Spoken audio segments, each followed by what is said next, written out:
now? Are you going to let him out in the street for 3 days and then you're going to take him back in? The same monster that you put out there is the same monster that's coming back inside. Right. I see you love him, you got to help him. That's right. You want your marriage to work, you got to work with him. Love. And sometimes loving somebody means hurting that person. Yeah. Not because you hate them, but because you want to help them. Amen. Amen. And a lot of times, we don't understand. We think because we put our foot down that we are hurting that person. But sometimes you got to draw that line and tell them, here is the line of demarcation. If you cross it, this is going to happen. That's right. That's right. I got a young couple right now. And the husband, he's a playboy. And the very first time he went out, I said to her, you got to put your foot down. And she did. And the second time, she didn't. And the third time, she didn't. You know what happened? They were right there on the stairs of the court.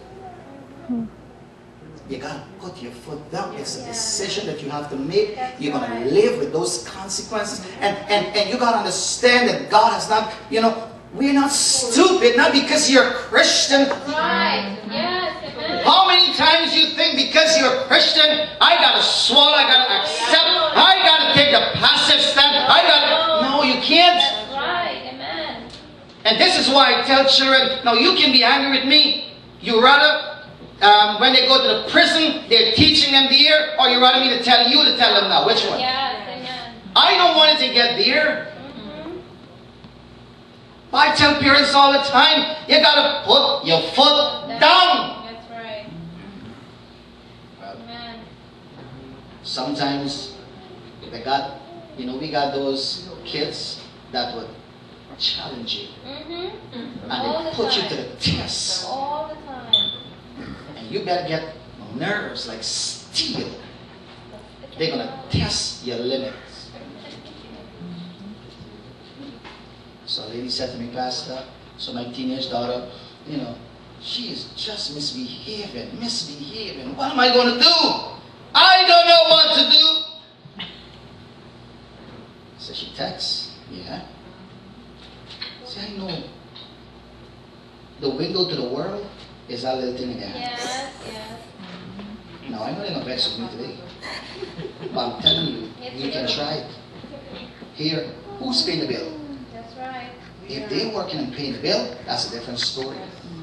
But if they ain't paying the bill, and they get themselves in trouble with wrong friend, with bad company, and you know what that can lead to, guess what? Shut it down. Bring it out, keep it for you.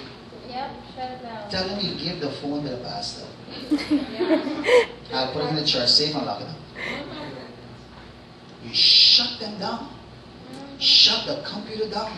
Yes. So they can't do anything. It's the worst punishment for the young people today. Oh yeah. Oh yeah. Are you hearing me? We are talking about decisions here this morning. Whatever decision you make, you're going to have to live with it. Don't be afraid. But whatever decision you make, you're going to have to live with the consequences. Are you there? Every day, we're making decisions every day in our career, business, every moment of our lives. The ultimate joy will come, or you're going to be miserable forever based on those decisions that you're making. God is not going to come down. God has given us wisdom to do what's right, and what's wrong. That's right. And so, friends, I want you to know today that you are accountable to God. I say you're accountable. Amen. God is going to hold you accountable. Your decision will determine your destiny. Point number one. Wherever you want to go in life will decide on the choices you make now. And I want you to teach your children that.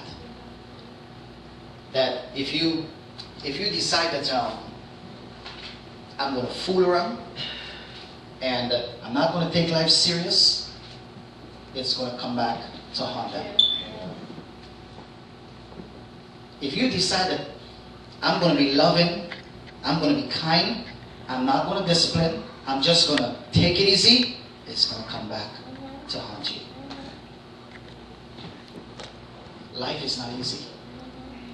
I said life is not easy. And you better make your decision knowing that whatever I choose to do is going to come back to haunt me. Number 2, you cannot make a good decision with bad information. How many of you know that? You can't make good decisions with bad information. How many of you know that to make a good decision, you need good and proper information?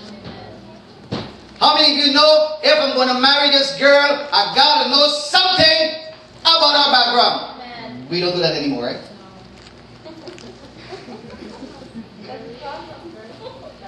How many of you know if I'm going to choose a college, I need to know something about that college? How many of you know the reason why they put guidance counselors in school is to guide the young people, because a lot of times they don't know what to do, how to do, and to make a proper decision. And so what they would do is bring them in the office and put them down and ask them, so what would you like to do with your life? And based on that, then that guidance counselor would tell them, okay, then you need to do some, so you want to do business major, then you got to do some accounting, you got to do some business management. If you're going to make a proper decision, you must be informed. How many of us go buy a house in the projects? You don't. If you're going to buy a house, you have to find out and do some research on that neighborhood, on the schools. Because that's a lifelong decision. And when making a decision like that, you're going to live with those consequences if you choose to just turn a blind eye to those things. You have to be properly informed if I'm going to make a proper decision. If I'm going to open a business, I have to know what I'm selling. You can't put, I don't want you to feel bad, but you can't put somebody who is over 400 pounds to sell Slim Shake milkshake. Am I talking right here? You can't put somebody to do fashion design and to promote it, and all they wear is the same shirt and pants every day.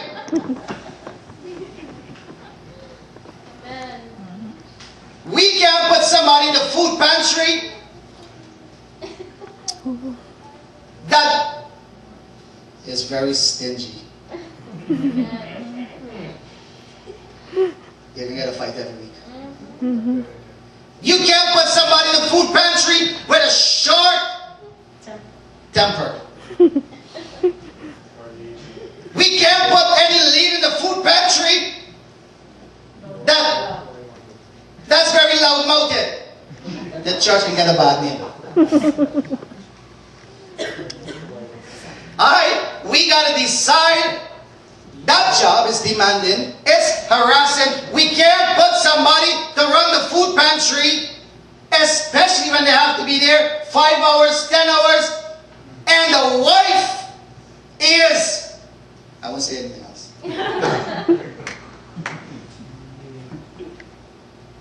You got to be informed if you're going to place in a position strategically. Yes. And then you can make a proper decision. Let me ask you something. Do you think I can just put anybody in this church to do anything? No. Do you think I can do that? I like to test the waters. Yes. And if you know me, I give people assignment and I watch you. You don't know. I'll be watching people. I don't say anything. I watch your performance, and you don't know. I got a diary and I document things.